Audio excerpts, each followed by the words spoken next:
அனைவருக்கும் வணக்கம். எங்க போர் அறிவிக்கப்பட்டிருக்குங்க. எதுவும் பயந்துடாதீங்க, போர் அறிவிக்கப்பட்டிருக்கு. யாருக்கெல்லாம் அப்படின்னா நாம் தமிழருக்கும் தாவேக்காவுக்கும் அரசியல் ரீதியான போர் அறிவிச்சது யார் அப்படின்னு பார்த்தீங்கன்னா நம்ம சைமன் செபாஸ்டியன் தான். கொண்ட கொள்ளைக்கு லட்சியத்துக்கு எதிராக பெத்த தாய் தந்தரே வந்தாலும் நமக்கு எதிரிதான். இங்கே போர் லட்சிய கூட்டத்திற்கும் ரசிகர் கூட்டத்திற்கும் இடையே போர் சண்டை.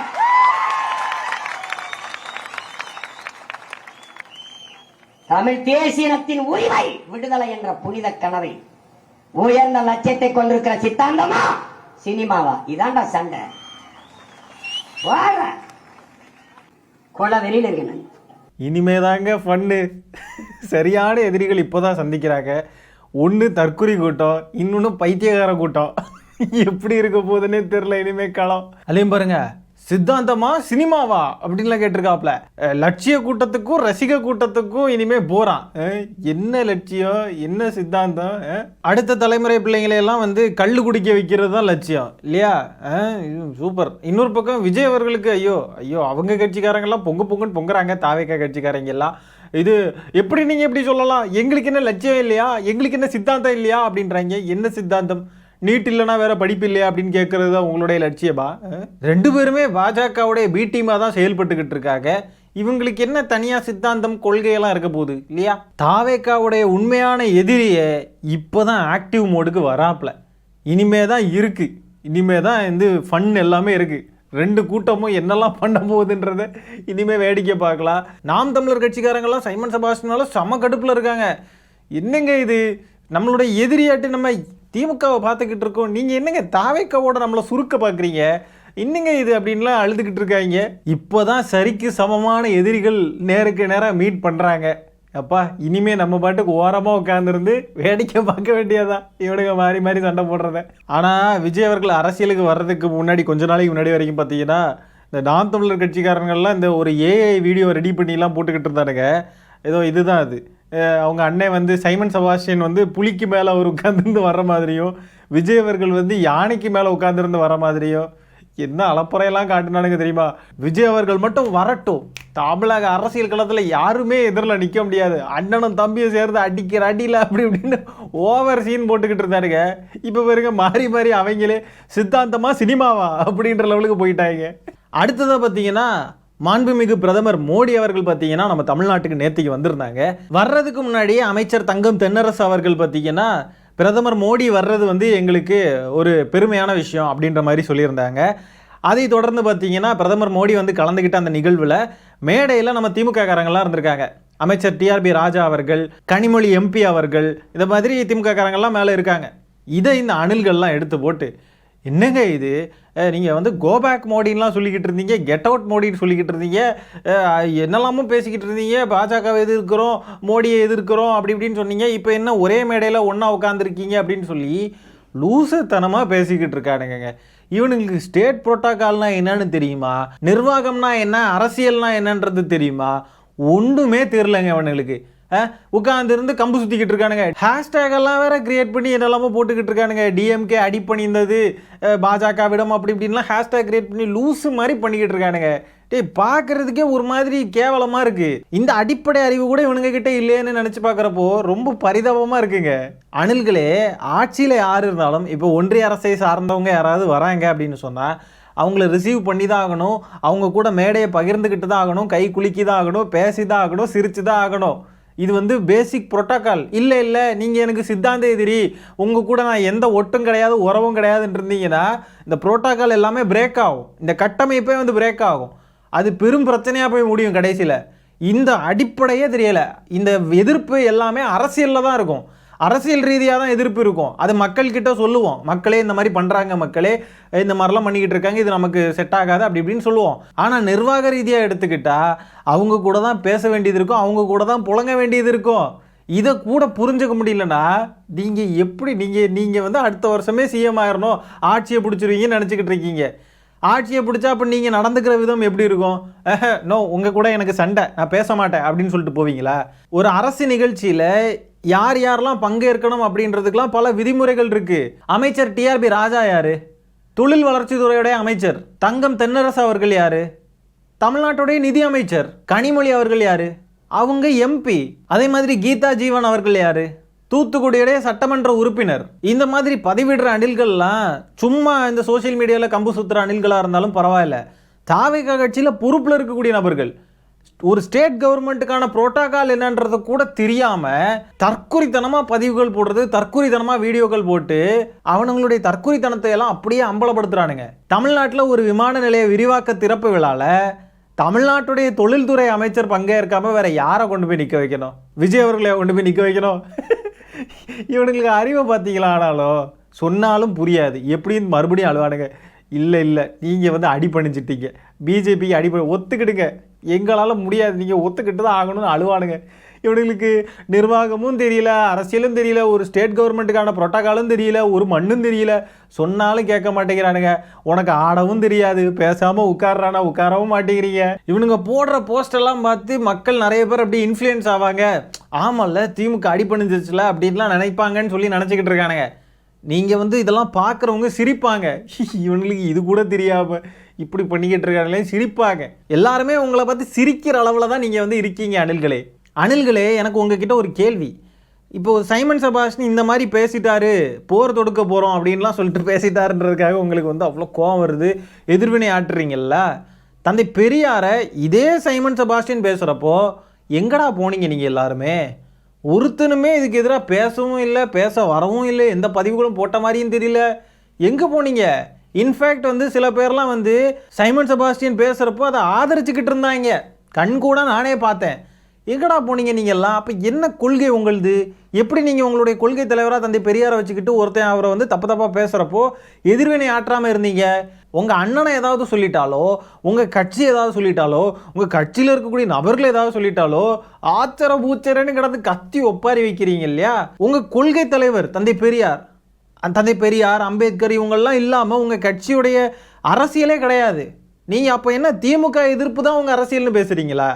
திமுக எதிர்ப்பு வந்து எப்படி, எனக்கு புரியல. திமுக எதிர்க்கிறதுக்குனே கட்சி ஆரம்பிச்சிங்களா? அப்போ நீங்கள் அரசியல் பண்ணுறதுக்காக அப்போ நீங்கள் கட்சி ஆரம்பிக்கலையா? அரசியல்ன்றது என்னது?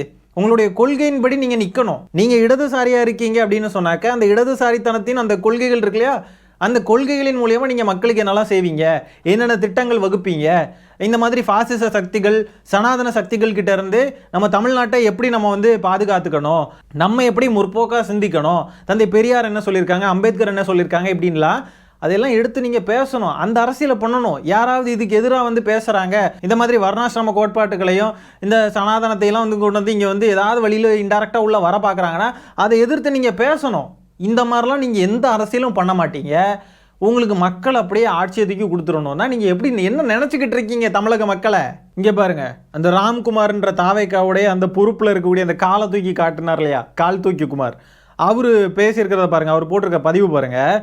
எப்பொழுதும் நாங்கள் பாஜகவுக்கு எதிரானவர்கள், அவர்களின் கொள்கைக்கு நாங்கள் எதிரானவர்கள் என்று மேடையில் மட்டும் பேசிக்கொண்டு பின்புறத்தில் தன்னுடைய முதலாளிகளுடன் கைகோர்த்து பழகி கொண்டிருக்கும் திமுகவினரின் உண்மை முகத்தை தோலுரிக்க மற்றும் பாசிசமும் பாயாசமும் ஒன்றுதான் என்று நம் தலைவரின் வார்த்தையை பிரதிபலிக்கும் இவர்களை நாட்டை விட்டு விரட்ட இந்த முன்னெடுப்பை மக்களிடம் கொண்டு போய் சேர்ப்போம். டிஎம்கே சரண்டர்ஸ் டு பிஜேபி அப்படின்னு சொல்லி போட்டிருக்காப்ல. ஐயோ, ரொம்ப பார்க்கவே வந்து அருவருப்பாக இருக்குது. நமக்கு வந்து இதை நம்ம இப்படி சொல்கிறப்ப என்ன பண்ணுறானுங்கன்னா இவனுங்க கதறு கதறு அப்படின்றானுங்க. ஐயோ, இதை எப்படி உங்களுக்கு சொல்லி புரிய வைக்கிறது? யாராவது சொல்லி புரிய வைங்கல. உங்களுக்குலாம் எப்படி உங்கள் தலைவர் வந்து கட்சியில் பொறுப்பு கொடுத்தார்? அடிப்படை அரசியல் கட்டமைப்பே தெரியல. அது வந்து அரசியல் கட்டமைப்பை கூட விடுங்க, இது வந்து இந்த நாட்டோடைய ஒட்டுமொத்த கட்டமைப்புங்க. ஒரு பிரதமர்னா அவருக்குன்னு ஒரு மாண்பு இருக்குது இல்லையா? அவரை வந்து நீங்கள் வந்து இஷ்டத்துக்கு அப்போ பேசலாமா? இஷ்டத்துக்கு நம்ம என்ன வேணால் சொல்லலாமா? அப்படி கிடையாது. அரசியல் ரீதியாக, சித்தாந்த ரீதியாக நம்ம அவங்கள எதிர்க்கிறோம். அவர் வகிக்கக்கூடிய அந்த ஒரு பதவி இருக்கு இல்லையா, அந்த பதவிக்குன்னு ஒரு மரியாதை இருக்குது. இந்திய நாட்டுடைய பிரதமர், அந்த பதவிக்குன்னு ஒரு மாண்பு இருக்குது. அந்த மாண்பு நம்ம வந்து எந்த வகையிலையுமே குறைச்சி பேசவும் கூடாது. அந்த பதவியில் இருக்கக்கூடிய நபர் நம்ம தமிழ்நாட்டுக்கு வராரு அப்படின்றப்போ இங்கே ஆளக்கூடிய அரசு, அது எந்த கட்சியாக வேணா இருக்கட்டும், இங்கே நம்மளுடைய பிரதிநிதிகளாக இருக்கிறவங்க அவங்க கூட பேசி தான் ஆகணும், அவங்கள வரவேற்று தான் ஆகணும், அவங்க கூட போய் நின்று தான் ஆகணும். இது எல்லாம் வந்து அடிப்படையாக இருக்கிற விஷயம். அணில்களே, உங்களையெல்லாம் நினச்சா ரொம்ப பாவமாக இருக்குடா. நீங்கள் 2026 உண்மையாகவே எனக்கு ஒரு சீரியஸான கன்சர்னுங்க. எலெக்ஷன் ரிசல்ட் வந்தால் அணில்கள் எப்படி என்ன பண்ணுவானுங்கன்னு தெரில. ஏன்னா இவங்க அண்ணனுக்காக என்ன வேணா பண்ண ரெடியாக இருக்கிற குரூப் தான் இவனுங்க. அதுலேயும் இந்த சின்ன பசங்க இருப்பாங்க தெரியுமா, நம்ம அண்ணன் தான் வந்து வரப்போகிறாரு அப்படின்லாம் நினச்சிக்கிட்டு அவங்களால முடிஞ்ச வேலைகளை எதாவது பார்ப்பாங்க. இந்த ட்விட்டர்ல எல்லாம் உட்காந்துருந்து 10-15 ஐடியா கிரியேட் பண்ணி நம்ம அண்ணனை சிஎம் ஆக்கிறதுக்கு நம்ம ஒரு 10-15 ஐடி கிரியேட் பண்ணி ஒர்க் பண்ணுவோம் அப்படின்லாம் ஒர்க் பண்ணியிருப்பாங்க தெரியுமா. அந்த அணில்களுடைய மன அழுத்தம் எந்த அளவுக்கு போகும், அவங்க என்ன மாதிரியான முடிவுகள் எடுப்பானுங்க அப்படின்றதெல்லாம் சத்தியமாக தெரியல. ஏன்னா அந்த மாதிரி அறிவற்ற முட்டாள் ரசிக கூட்டத்தை தான் விஜய் அவர்கள் உருவாக்கி வச்சிருக்காப்புல. இவனுங்க அந்த மாதிரிப்பட்ட நபர்கள் தான். ஏன்னா எதுக்கு எடுத்தாலும் ட்ரிகர் ஆகுறானுங்க. என்னைய பற்றிலாம் வந்து சில யூடியூப்பில் சில நபர்கள்லாம் காணொலி போடுறாங்க தாவேக கட்சிக்காரங்க. எங்க எப்போ பார்த்தாலும் விமர்சிச்சுக்கிட்டே இருக்காங்க, எப்போ பார்த்தாலும் எங்கள் விஜய் அண்ணனை விடாமல் விமர்சிக்கிறாங்க அப்படின்னு சொல்லி குற்றம் சாட்டுறாங்க. ஏன்னா விமர்சிக்கிறதுலாம் ஒரு தப்பா? விமர்சனம் பண்ணதான் செய்வோம். இவனுக்கு விமர்சிக்கிறத தாண்டி என்ன தெரியுது, இவன் விமர்சனம் பண்ணிக்கிட்டே இருக்க. அரசியல்னா விமர்சனம் இல்லாமல் ஏது அரசியல்? ஒரு கட்சியையோ ஒரு கட்சி தலைவரையோ கட்சி தொண்டர்களையோ விமர்சனமே பண்ணாமல் எப்படி அரசியல் இயங்கும்? எங்களுக்கு புரிய வைங்க, எங்களுக்கு தெரியலப்பா சொல்லித்தாங்க. விமர்சனம் பண்ணாமல் எப்படி இயங்கும்? இவனுங்களுக்கு என்னன்னா, இவனுக்கு நல்ல வியூஸ் போகுதே, இது எப்படி? நம்ம அண்ணனுக்கு நிறைய பேர் உண்டுல்ல, நம்ம கான்டாக்டில் நிறைய விஜய் ஃபேன்ஸ் இருக்காங்கல்ல, இவனுக்கு மட்டும் எப்படி எல்லாரும் பாசிட்டிவாக கமெண்ட் போடுறாங்க, இது என்னது இது அப்படின்ட்டு அந்த புதுசாக உலகத்தை எட்டி பார்க்குற இந்த அணில்கள் இவனுங்களுக்கு அது என்னன்னே புரிய மாட்டேங்குது. உலகம் எப்படி இயங்குது, நம்ம அண்ணன் பின்னாடி தான் எல்லாரும் இருக்காங்க, நம்ம நினச்சிட்டு இருக்காது, தப்பு கிடையாது அப்படின்ற ஒரு புரிதல் அவனுங்களுக்கு வர மாட்டேங்குது. எலெக்ஷனுக்கு அப்புறம் நிறைய அணில்களுக்கு அந்த புரிதல் வர வாய்ப்பு இருக்கு. ஜி.கே. கதிரவன் அவர்கள் செயல்பாட்டில் நிறைய குளறுபடிகள் உருவான காரணத்தினால் இங்கு மகளிர் அணி சார்பாக 100க்கும் மேற்பட்டோர் தளபதி வீட்டினும் அமர்ந்து உண்ணாவிரதம் மேற்கொள்கிறார்கள். தளபதி வரும் வரை செல்லப் போவதில்லை. ஆகையால் தளபதி வரும் வரை ஷேர் செய்யவும், தளபதி அவருக்கு இந்த வீடியோ செல்லும் வரை ஷேர் செய்யவும். அப்புறம் பச்சைப்பன் ஒரு ஆள் வந்து ரொம்ப ஆணவத்தில் ஆடத்தால நாங்கள் வந்து கண்டித்து தளபதி வீட்டுக்கு வாசல்லே உட்காந்துட்டு வெயிட் பண்ணிக்கிறோம். தளபதி வர வரைக்கும் எங்கே போத்தா இல்லை, வாழ்வா சாவா.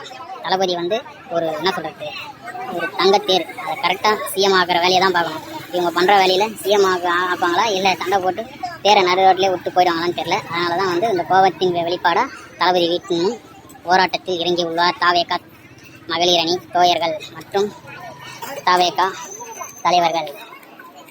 தாவேகா தலைவர்களும் போராட்டத்தில் ஈடுபடுறாங்களாம். ஆனால் பார்த்தீங்களா, அவர் சொல்கிறத பாருங்க, தளபதியை இப்படிலாம் பண்ணுறதுனால சிஎம் ஆக்க முடியாமல் ஆயிரும். ஏடா முடியலங்க. இவனுங்க பண்ணுற காமெடியெல்லாம் பார்த்தா சிரிப்பு தாங்க முடியலங்க. எப்படி இந்த மாதிரி பேசுகிறாங்க? உண்மையாகவே காமெடி பண்ணுறதுக்காக பேசுகிறாங்களா இல்லை நிஜமாலுமே வந்து மனசில் இருந்து அவங்க நினச்சிக்கிட்டு பேசுகிறாங்களா? நம்ம தான் சிஎம் ஆக போகிறோம், அண்ணன் தான் சிஎம் ஆக போகிறார், நம்ம கட்சி தான் ஆட்சி பிடிக்கும், எந்த அடிப்படையில் இந்த மாதிரி நம்பிக்கிட்டு இருக்காங்க? எனக்கு அதெல்லாம் புரியல. எந்த தகுதியுமே கிடையாது. எந்த தகுதியும், ஒரு விமர்சனத்தை அக்செப்ட் பண்ணுற தகுதியே இவங்களுக்கு இல்லை. விமர்சனத்தை கண்டாலே அழுறாங்க, இவன் பேசிட்டா அப்படின்ட்டு அழுறாங்க. இவங்க எப்படி ஆட்சி பிடிப்பாங்க? எங்களுக்கு அதான் புரியல. விஜய் அவர்கள் வெளியில் வர்ற வரைக்கும் இவங்க வந்து அந்த இடத்த விட்டு போக மாட்டாங்களாம், உண்ணாவிரதம் இருக்க போகிறாங்களாம். எதுக்குன்னா யாரோ ஒருத்தவங்களுடைய செயல்பாடு சரியில்லை அவங்க கட்சியில், அதை முறையிட்டு வந்து போராட்டம் நடத்துகிறாங்களாம். ஐயோ பார்த்தீங்களா, விஜய் அவர்கள் அவருடைய பிறந்த நாளைக்கு எங்கிருந்தலாமோ பார்க்க வந்த நபர்களையே பார்க்கல, இதையெல்லாம் வந்து பார்ப்பாரா அவர்? அப்போ இவங்களுடைய கட்சி பிரச்சனையை இவங்க கட்சியில் அந்த மேல் மட்டத்தில் இருக்கக்கூடிய நபர்கள்கிட்ட அப்படியே அந்த மாவட்ட செயலாளர் அப்படி இப்படின்னு இருக்கவங்க மூலியமாக அப்படியே எடுத்துகிட்டு போய் அங்கே தெரிவித்து அதுக்கு ஒரு நடவடிக்கை எடுக்கிறதுக்கு இவங்களுக்கு வந்து அவங்களால முடியல பாருங்கள். அதுக்கு டேரெக்டாக விஜய் அவர்கள் வீட்டுக்கு போய் தான் ஏதாவது பண்ண முடியும்னு நினைக்கிறாங்கன்னா அந்த கட்சியுடைய கட்டமைப்பு எந்த மாதிரி இருக்கும் அப்படின்றத பார்த்துக்கோங்க. இப்படி கட்டமைப்பே வந்து உருவாகாத ஒரு கட்சி இப்போ வரைக்கும் எல்லா இடத்துலையும் மாவட்ட செயலாளர்கள் போடலை.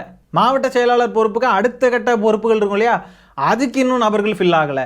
இன்னும் எதுவுமே ஒரு கட்டமைப்பே ப்ராப்பராக இல்லை. இதுக்கு இடையில வந்து ஆட்சியை பிடிக்க போகிறாங்களாம். எப்படி கட்டமைப்பே இல்லாத ஒரு கட்சி எப்படி ஆட்சியை பிடிக்கும்?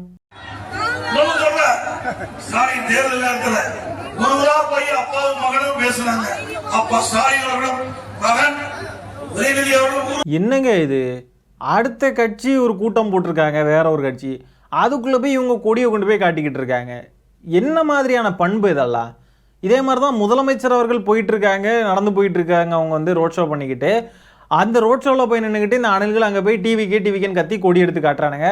முதலமைச்சர் பங்கேற்கிற ஒரு கூட்டத்தில் ஒரு விழாவில் போய் உட்கார்ந்துருந்துக்கிட்டு அங்கே விஜய் அவர்களுடைய புகைப்படத்தையும் கொடியையும் எடுத்து காட்டுறாங்க. இவங்களுக்கு நம்ம எந்த இடத்துல எப்படி நடந்துக்கணும் இதெல்லாம் சுத்தமாகவே தெரியலங்க. இப்படிலாம் இது என்ன மாதிரியான மனநிலை? இதுக்கு ஃபயர் விட்டுக்கிட்டு இருக்கானுங்க உட்காந்துருந்து. வாவ் சூப்பர், இப்படி தான் இன்னும் கொடியை வந்து மேலே இப்படியே பறக்க விட்டு காட்டியிருக்க வேண்டியதானே அப்படின்லான்ற. இன்னொரு கட்சியுடைய கூட்டம் நடக்குது, நம்ம அதில் வந்து தலையிடக்கூடாது, ஜஸ்ட்டு பார்க்குறோமா, பார்த்துட்டு கேட்டுட்டு போனோமா அப்படின்னு இருக்கணும், இதுக்குள்ளே போய் நம்ம தேவையில்லாத காரியங்கள்லாம் பண்ணக்கூடாதுன்ற அடிப்படை அறிவு கூட இல்லாமல் தற்குறித்தனமாக பண்ணிக்கிட்டு இருக்காங்க. எதுவும் மனநலம் பாதிக்கப்பட்டுருச்சா இல்லைனா அதுவும் டவுட்டாக இருக்குது எனக்கு. இந்த மாதிரிலாம் நார்மலாக இருக்கிறவங்க பண்ண முடியுமா? இதை வேற நம்ம ஏதோ மாசாக ஏதோ பண்ணிட்டோம்னு நினச்சிக்கிட்டு ஏதோ சோசியல் மீடியாஸ்ல எல்லாம் வேற பதிவு பண்ணுறாங்க இல்லையா, இவங்களுடைய மனநிலை எந்த மாதிரி இருக்குது? ஏதோ மனநலம் பாதிக்கப்பட்டிருப்பாங்க போல தான் இருக்குது. சரி மக்களே, இந்த காணொலியை நான் இதோட என் பண்ணிக்கிறேன். இந்த வீடியோவில் நம்ம பேசியிருக்கிற விஷயங்களை பற்றி உங்களுடைய கருத்துக்கள் என்னன்றதை கமெண்ட்டில் பதிவு பண்ணுங்கள். வீடியோ பிடிச்சிருந்தா ஒரு லைக்கை தட்டி விட்டு 4 பேருக்கு ஷேர் பண்ணுங்கள். முக்கியமாக நம்ம சேனலை சப்ஸ்கிரைப் பண்ணி வச்சுக்கோங்க. மீண்டும் இன்னொரு காணொலியில் சீக்கிரமாக உங்களை சந்திக்கிறேன். அது வரைக்கும் டடா பாய், டேக் கேர்.